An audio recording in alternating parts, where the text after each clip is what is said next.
And we are live. Welcome to this recap of round 4. And I won today. Unfortunately, the team lost. But I'm gonna go through my game. I have my score sheet right here. Let's get the board up.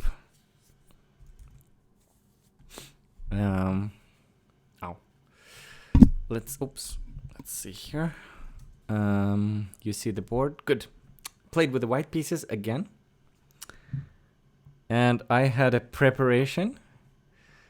I prepared a variation. Started with knight f3, knight f6, and then I played e3, which I don't usually play, but I had a preparation here. And my opponent deviated immediately. So I expected d5, but I got g6. So I had to play my kind of usual stuff, I guess, with my b3 fianchetto. Bishop g7. No, bishop g7. a5 came. Slightly surprising, but definitely playable move. And here I prefer to do a3 because a4, b4.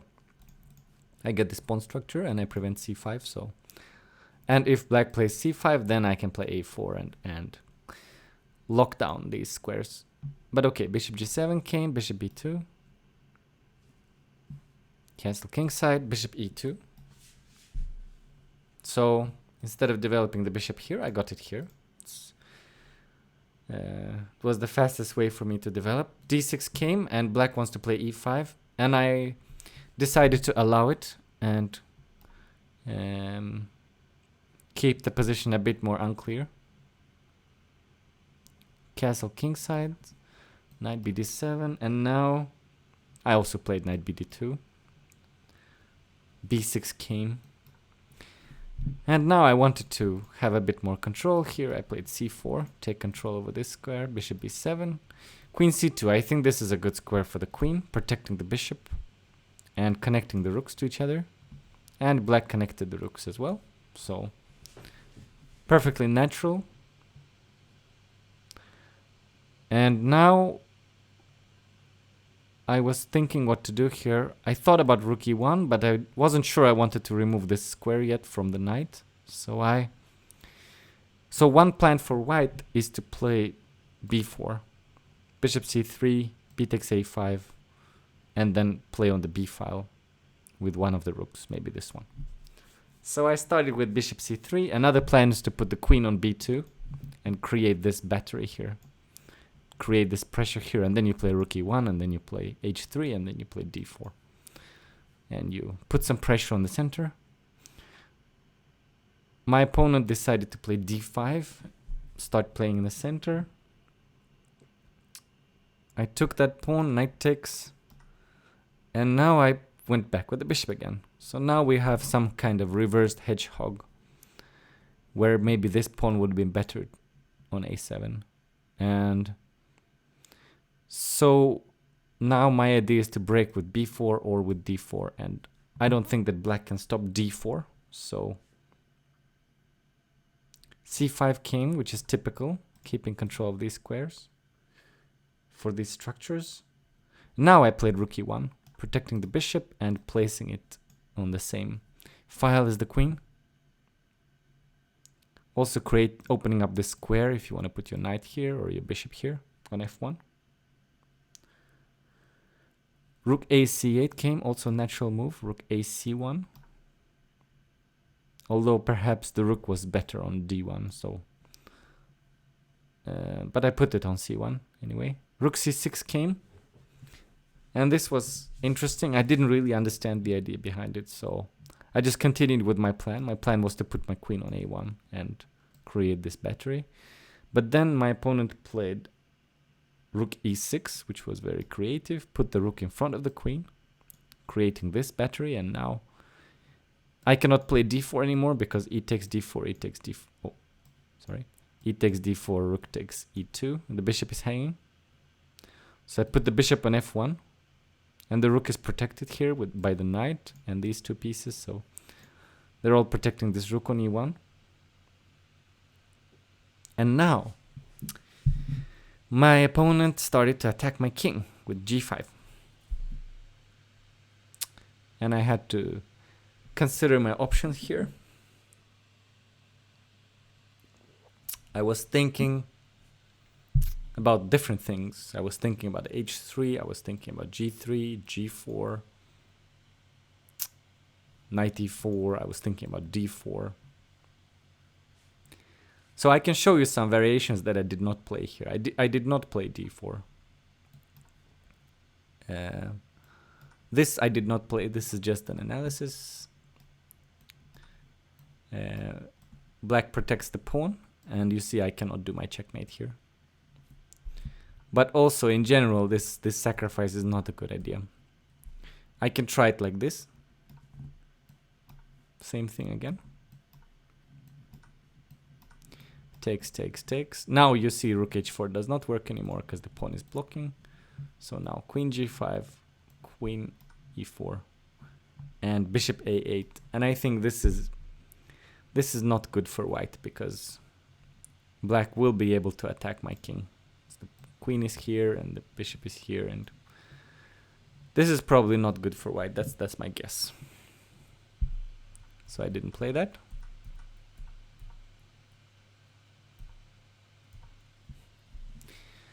And finally, I decided that the best move is to play g3, because I don't want to play h3 because I don't want this file to become open.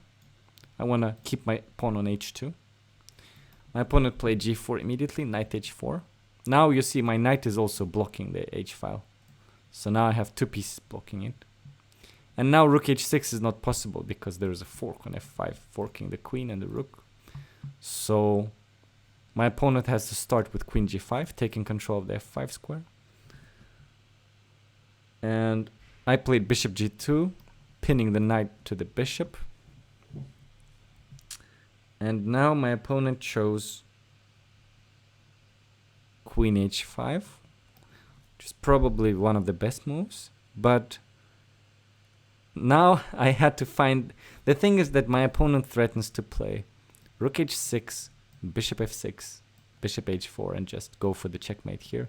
So I have to be pretty quick with my counterplay. And the problem is that I'm not sure d4 would give enough counterplay. And I think queen c2, queen c4 is too slow. So I found a different idea. I found queen a2, putting the pressure here. Queen a2, and my opponent didn't find anything better than bishop a8, protecting the bishop with the rook. And now I went for my pawn break, one of the typical pawn breaks I talked about earlier. I went for the b4 first. Now this knight is hanging. It went back. Okay, here I decided that I need to keep the initiative. And to do that, I have to take on a8. Rook a8.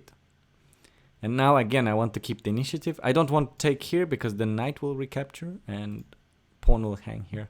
I took on a5, rook a5. Okay, so now these rooks are disconnected from each other, so they're not working together right now. So I thought this is a good time to go for a pawn break. So I went for the second one that I talked about, the d4 break. There are lots of different options here, but taking is the safest. If black tries to go for bishop f6, trying to take on h4, I think d5 is strong. The rook doesn't have so many squares, it has to go here, knight c4. This is a fork, and I think white is winning this. And then I think you can go back to g2. This should be winning for white. This did not happen. Instead, black captured on d4, which is probably correct. And now I'm threatening on e6.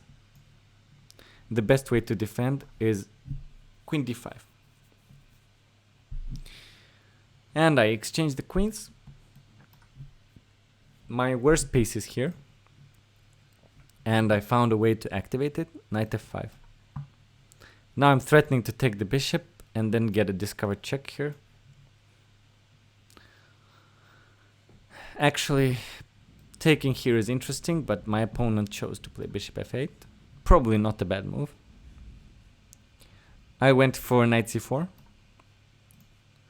threatening the rook. My opponent went rook b5. I think I went bishop a1 here. Let's see here, rook b5.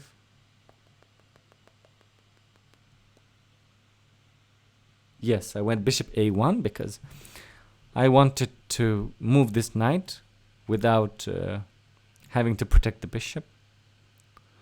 Also, as you see, the bishop still controls the b2 square, so black cannot invade here, which is the dream for black. Instead, rook b3 came, probably planning to get to f3.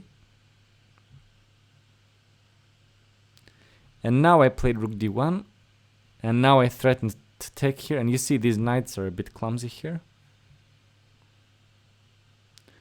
But they found a way to protect each other. And now I think this was correct, so I opened up my bishop here. Bishop takes. Okay, so here I have a couple of choices, at least. I can play this move. I rejected. Bishop f6, knight f6, rook e1 check, and rook d8 check. And the reason is because after knight e8, I cannot. Well, I can check here, but it's hanging, so the rook can take. So I cannot win this pawn. Also, this bishop is very strong. I didn't like that. So I could also go with the knight here and go into this endgame. But I really like my knight on f5. So I went for the third choice, closing the diagonal with my own bishop. Black cannot take because then I get this fork. So you see the rooks are not very well placed here. And here black has several options. Let's see. One of them was to take this pawn, but I think white has a way to get a better position there. I think it's rook a1.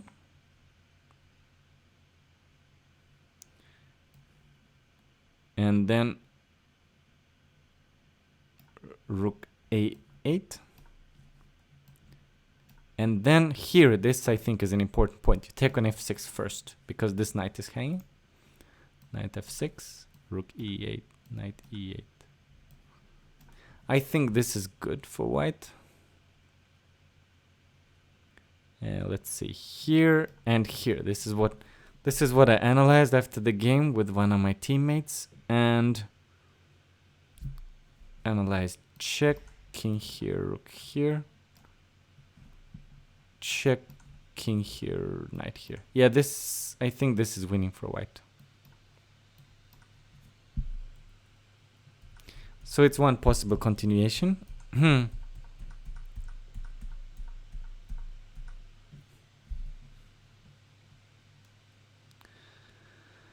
What else? You can go. Oh yeah, I think the move I was looking at was h5, protecting this pawn and creating a square for the king to escape. And I thought that the best chances for me would be to take on c5, play knight d6, and go for this pawn. I think I looked at this variation, rook b6, knight h6 check, king g7, knight f7, rook c6. I was trying to evaluate this position, but it was a bit hard for me to say. One possible continuation is to go here, king h6, knight e6, rook e6, rook a3, rook a6 I mean. And this is, if I take on d5, it should be a draw. This endgame should be a draw. But that did not happen. That did not happen. Instead, my opponent blundered with rook e2. And if you want to, if you're watching the recorded version, you can pause it here and try to find the best continuation for white. And I will give you the solution. So the solution is to exchange the bishops. And now what you want to do, the king cannot move up. You want to put the rook here. So this knight is blocking this rook. So then you attack it.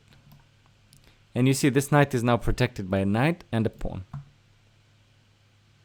And this rook is now blocked. It cannot go back to e8 again.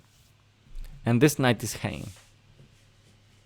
And there is no good way to protect it. So this is actually, I think this is just losing for black. The game continued knight c7. I took a pawn. The knight went back to protect the first rank. But unfortunately for black, there is a fork. Again, the rooks are misplaced in terms of, or yeah, they're just misplaced with each other. So